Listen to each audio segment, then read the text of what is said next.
अकोले तालुका education सोसायटीच्या आंदोलनाच्या निमित्ताने संस्थेचे ट्रस्टी माजी मंत्री मधुकर पिचड यांनी अनेक मागण्या मान्य केलेल्या होत्या आणि त्या मागण्यांची अंमलबजावणी कशी करायची याबद्दल चर्चा करण्यासाठी एक समितीसुद्धा नेमलेली होती। या समितीची बैठक आज 9 तारखेला आयोजित करण्यात आलेली होती। मात्र काल अचानक एक प्रेस नोट काढून ही बैठक रद्द झाल्याचं त्यांनी सांगितलं आणि त्यासाठी पत्रकबाजी आमच्याकडून झाली अशा प्रकारचं अत्यंत धादांत खोटं अशा प्रकारचं कारण दिलेलं आहे। समितीच्या वतीनं मी हे जाहीर करतो की आंदोलनानंतर कोणत्याचं पत्रक हे आम्ही काढलेलं नाही, वाटलेलं नाही किंवा कोणत्याही प्रकारची पत्रकबाजी ही आमच्याकडून झालेली नाही।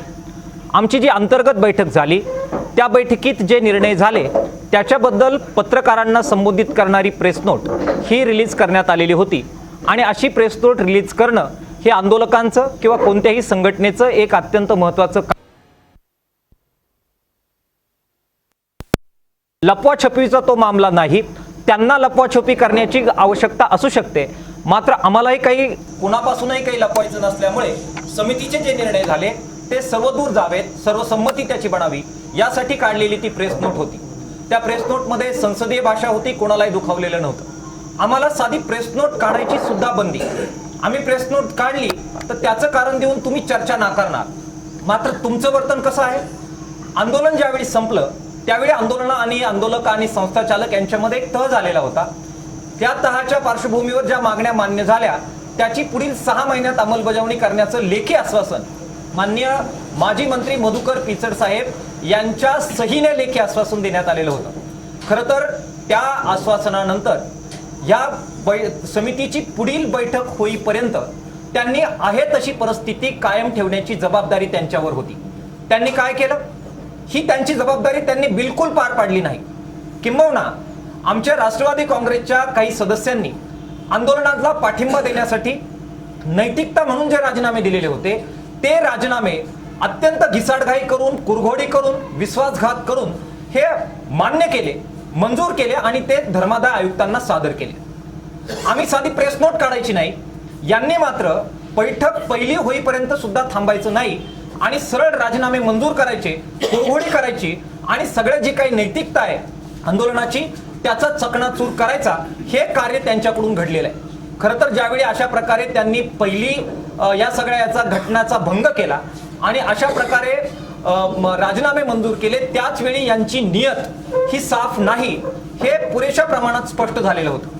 मात्र तरीही आम्ही संयम ठेवला, त्याच्यावर प्रतिक्रिया दिली नाही आणि पहिल्या बैठकीमध्ये याच्याबद्दल काय ते विचारू अशा प्रकारची संयमी भूमिका आम्ही घेतलेली होती। त्यामुळे ते जे कारण देत आहेत की आम्ही पत्रक काढलं ते खोटं आहे। साधी प्रेस नोट निघालेली होती। प्रेस नोट काढणं हा आमचा जन्मसिद्ध अधिकार आहे, लोकशाही अधिकार आहे। त्याच्यात काही लपवाछपवीचं नव्हतं, असंसदीय नव्हतं। केवळ आपला पराजय दिसू लागल्यामुळे या सगळ्या बैठकीत आपण ज्यावेळी जाऊ त्यावेळी आपलं प्रचंड नुकसान होईल हे लक्षात आल्यामुळे या बैठकीतून पळ काढण्याचं काम हे संस्था चालकांनी केलेलं आहे। हा पळकुटेपणा आहे, त्याला इतर कोणताही दुसरा शब्द माझ्याकडे नाही। या सगळ्या बैठकीमध्ये काय मुद्दे आम्ही काढणार होतो? यांनी मान्य केल्याप्रमाणे एका कुटुंबातील एकच सदस्य राहील हे त्यांनी लेखी मान्य केलेलं होतं। बैठक जर झाली असती तर वैभव पिचड किंवा माजी मंत्री मधुकर पिचड यापैकी एकाला राजीनामा द्यावा लागला असता। हा राजीनामा द्यावा लागेल हे लक्षात आल्यामुळे यांनी बैठकीतून पळ काढलेला आहे। आम्ही मानलं होतं की या घटनेमध्ये 1972 नंतर यांनी अत्यंत लोकशाही विरोधी बदल केलेले आहेत। ही सगळी संस्था घशात घालण्याचे बदल केलेले आहेत। या सभासदांचे अधिकार काढून टाकलेले आहेत, सर्वसाधारण सभेचे अधिकार काढून टाकलेले आहेत। एवढंच नव्हे तर ही संस्थेची सगळी मालमत्ता पहिल्या घटनेमध्ये शब्द आहे नॉट बिलॉंग टू ट्रस्टी, यांनी तो शब्द बदलला आणि बिलॉंग टू ट्रस्टी म्हणजे ही सगळी मालमत्ता ट्रस्टींशी संबंधित असेल असे अत्यंत वाईट अशा प्रकारचे बदल केलेले आहेत। पहिली बैठक जर झाली असती तर हे सगळं उघड झालं असतं, तालुक्याच्या समोर आलं असतं आणि म्हणून पराजय दिसत होता। मुलाला किंवा आपल्याला राजीनामा द्यावा लागेल, घटना बदलावी लागेल, एकाधिकारशाही संपेल, भ्रष्टाचार बाहेर येईल आणि चांगली लोक सभासदत्व खुलं झाल्यामुळे संस्थेत येतील आणि लोकशाही प्रक्रिया बहाल होईल। हे पराजय दिसत असल्यामुळे यांनी पळकुटेपणा केलेला आहे। तालुक्याची भूमी ही क्रांतिकारकांची भूमी आहे, आंदोलनाची भूमी आहे। आंदोलनाची म्हणून एक नैतिकता असते। आपण ज्यावेळी आंदोलकांना शब्द देतो, लेखी देतो त्यावेळी ते पाळणं ही अत्युच्च अशा प्रकारची नैतिकता असते. या नैतिकतेचा भंग करणारा माणूस हा नैतिक असू शकत नाही.